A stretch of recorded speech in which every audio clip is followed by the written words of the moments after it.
பச்சை கற்பூரம் வந்து பார்த்திங்கன்னா அவ்வளோ ஒரு எனர்ஜியை கொடுக்கக்கூடிய ஒரு பொருளாகும். பச்சை கற்பூரம் அதீத சக்தி வாய்ந்தது, வாஸ்து எனர்ஜியை கூட்டக்கூடியது. வணக்கம், உங்கள் மாயன் செந்தில்குமார். பச்சை கற்பூரம் எந்த அளவுக்கு யூஸ் பண்ணலாம், எப்படி யூஸ் பண்ணலாம், அது எதுக்கெல்லாம் யூஸ் பண்ணலாம் அப்படிங்கிற ஒரு விஷயத்தை தான் இப்போ நம்ம பார்க்க போகிறோம். இப்போ பச்சை கற்பூரம் அப்படின்னு பார்த்தீங்கன்னாக்கா அது வந்து பசுமையான, அதாவது எந்த விதமான கலக்கும் சுத்தமான பியூரிட்டியான இருக்கிறது தான் பச்சை கற்பூரம். இந்த பச்சை கற்பூரம் மருத்துவம் மகத்துவம் ரெண்டுக்குமே ரொம்ப அழகாக யூஸ் ஆகுது. ஒரு வீட்டில் பச்சை கற்பூரம் இருந்தால், பச்சை கற்பூரம் வந்து பார்த்திங்கன்னா அவ்வளோ ஒரு எனர்ஜியை கொடுக்கக்கூடிய ஒரு பொருளாகும். தெய்வத்தை கட்டி இழுக்கும், அதாவது சுண்டி இழுக்கக்கூடிய ஒரு சக்தி வந்து பச்சை கற்பூரம் உண்டு. அந்த காலத்தில் பச்சை கற்பூரம் இல்லாத பூஜைகளே இருந்தது கிடையாது. அப்படி பார்த்தீங்கன்னாக்கா வீட்டில் பார்த்திங்கன்னா ஒரு ஒரு டம்ளர்லேயோ பச்சை கற்பூரம் என்றைக்குமே ஒரு மூலையில் இருக்கலாம், எந்த மூலையில் வேணாலும் இருக்கலாம். வாஸ்துப்படி அங்கே வைக்கணும் இங்கே வைக்கணும் கிடையாது. பச்சை கற்பூரம் 4 திசையும் 8 திக்கையும் அழகாக மெயின்டைன் பண்ணக்கூடிய ஒரு சக்தி என்னென்னு கேட்டிங்கன்னா பச்சை கற்பூரத்துக்கு உண்டு. அதனால தான் பச்சை கற்பூரம் உங்களுக்கு வந்து மருத்துவத்துக்கும் செயல்படுகிறது, மகத்துவத்திற்கும் செயல்படுகிறது. அப்படிப்பட்ட ஒரு நல்ல விஷயத்தை இப்போ வந்து பார்த்திங்கன்னா யாருமே பெருசாக அதை கண்டுக்கிறது இல்லை. கடைக்கு போகிறோம், ஒரு கற்பூரத்தை வாங்கி ஏற்றுறோம். தெய்வத்துக்கு பச்சை கற்பூரம் ஏற்றினாலும் நல்லது தான். அது வந்து அவ்வளோ சக்தி, அதீத சக்தியை கொடுக்கக்கூடியது. தெய்வத்தை ஈர்த்து நம் வீட்டிலே தங்க வைக்கக்கூடிய சக்தி பச்சை கற்பூரத்துக்கு உண்டு.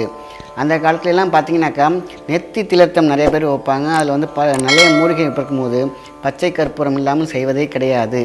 ஏன்னா பச்சை கற்பூரம் இருக்கிற விஷயத்தை, சக்தியை அதீத சக்தியாக்கக்கூடிய சக்தி வந்து பச்சை கற்பூரத்துக்கு உண்டு. இப்போ வீட்டில் வைக்கலாம், அலுவலகத்தில் பச்சை கற்பூரம் வைக்கலாம். இது வந்து தண்ணியில் தான் போட்டு வைக்கணும் அப்படிலாம் கிடையாது. ஜஸ்ட் 4-5 பீஸ் எடுத்து ஏதோ ஒரு கார்னரில் வச்சாலே போதும்.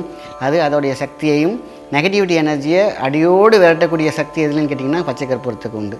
இப்போ நிறைய பேருக்கு வந்து பெட்ஷீட் நிறைய ஒரு ஹாலில் இருப்பாங்க. பெரியவங்க வீட்டிலலாம் பார்த்திங்கனாக்கா, அதாவது எலும்ப முடியாமல் வீட்டில் படுக்கையாக இருக்கக்கூடிய பேஷண்ட் இருக்காங்க இல்லையா, அவங்க ரூமில் ஒரு சின்ன மண்பானையில் பச்சை கற்பூரத்தை மட்டும் நிரப்பி ஒரு சின்ன குடுவையில் ஓரமாக மூலையில் வச்சிட்டிங்கனாலே இந்த காற்றலையோடு அது சேரும் பொழுது அதை சுவாசிக்க அவங்களுக்கு உயிரோட்டம் அதிகமாகும். ஆறாத புண்கள் சீக்கிரமாக ஆற ஆரம்பிக்கும். பெட்ஷீட் நிறைய பேர் இருப்பாங்க. ஸோ மருத்துவத்துக்கு எவ்வளோ பாருங்கள், இன்டேக் எடுக்காமலே காற்றோடு சுவாசித்தாலே அது மருந்தாக பயன்படுகிறது தான் பச்சை கற்பூரம்.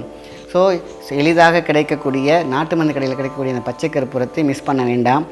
எப்படி வேணாலும் சரி, ரொம்ப அதிகமாக வச்சிட வேண்டாம். எப்படி வச்சாலும் ஒரு கைப்பிடி அளவு ஒரு ஹாலுக்கு போதுமான விஷயந்தான். ஒரு சின்ன மூலையில் ஒரு வெள்ளை துணி எடுத்துக்கோங்க, பச்சை கற்பூரத்தை போட்டு முடிச்சு மாதிரி கட்டி போட்டு வைக்கலாம். ஏதாவது ஒரு டப்பா இருக்குது, அதில் போட்டு வைக்கலாம். கிச்சன்லாம் போட்டிங்கன்னா பூச்சி அதிகமாக வரவே வராது.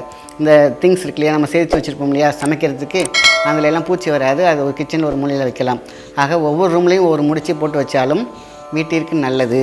ஏன்னா பச்சை கற்பூரம் அதீத சக்தி வாய்ந்தது, வாஸ்து எனர்ஜியை கூட்டக்கூடியது.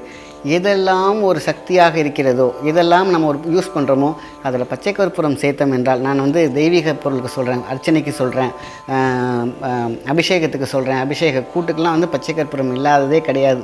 ஏனென்றால் அதீத சக்தி, தெய்வீக சக்தி, வாஸ்து சக்தி, மனித சக்தி, உயிர் சக்தி, என்னென்னலாம் சக்தின்னு ஒன்று இருக்கோ அதை அதீத சக்தியாகி மாற்றக்கூடிய ஒரு குணம் எதுக்குன்னு கேட்டிங்கன்னா பச்சை கற்பூரத்துக்கு உண்டு.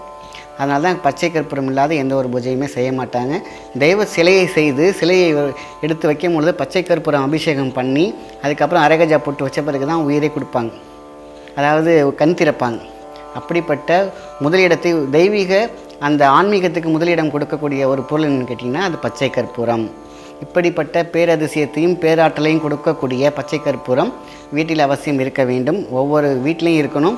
அதேமாதிரி படிக்கிற ரூம்லலாம் வந்து இந்த பச்சை கற்பூரம் நான் சொன்ன மாதிரி முடிச்சு போட்டு வச்சுருந்தாங்கனாக்கா கண்டிப்பாக நல்ல அறிவும் தெளிவான ஒரு சிந்தனையும் ஸ்ட்ரெஸ்ஸை தூக்கி போட்டுட்டு படிக்கிறத ஞாபக சக்தியோடு வைக்கக்கூடிய ஒரு குழப்பமில்லாத மனதை கொடுக்கக்கூடிய விஷயம் தான் பச்சை கற்பூரம்.